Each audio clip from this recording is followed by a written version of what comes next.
I'm a registered patent attorney, and I just finished reading this Nintendo summoning patent, and it's a hot mess. There are a ton of problems. You see, in the patenting world, you're not allowed to get a patent for anything that's been done before you. That other stuff is called the prior art. And it looks like there are a ton of games that are already using this technology that Nintendo is trying to carve off for themselves. I'm going to go through and I'm going to show you one game in specific that looks like it's been doing the exact same thing that Nintendo is trying to grab for themselves. And this game's been doing it for at least a decade, probably actually about 15, 20 years now that I think about it. That game, World of Warcraft. So let's go through the claim for Nintendo element by element, and there's five elements, and I'll show you how Warcraft seems to be checking off the box on each of those five things. All right, first, the Nintendo patent requires that a player character can move in a virtual space, like on a virtual field. Well, if you've ever played Warcraft, you know that you move your character around on a field. That's what you do. You run around this big open world. It's a lot of fun.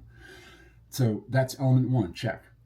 Then the Nintendo patent requires that a first input causes a sub-character to appear on that field. Well, this is just pet summoning.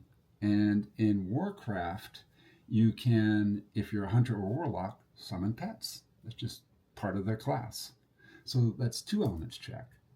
Then third, the Nintendo patent requires that if an enemy is within range of the pet when the pet is summoned, the game takes control of that pet and has it fight that enemy character.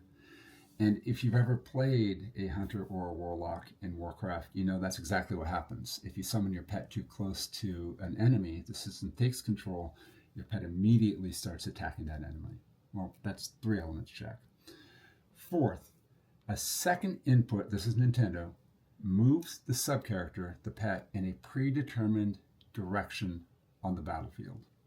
Well, in Warcraft, there's this command called move to, where if you use it, you can choose where on the field you have your pet move.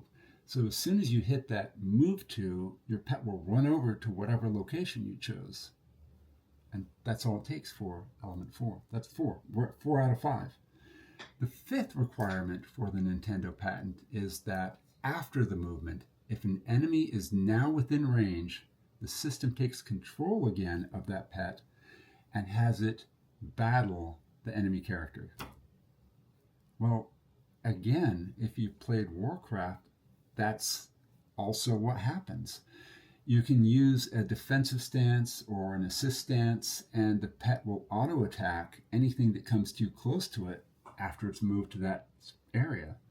So on a brief look, after reading that patent, Warcraft uses every single element of this Nintendo patent, and Warcraft has been out for years before Nintendo filed for this thing. So that's a huge, huge problem when it comes to validity.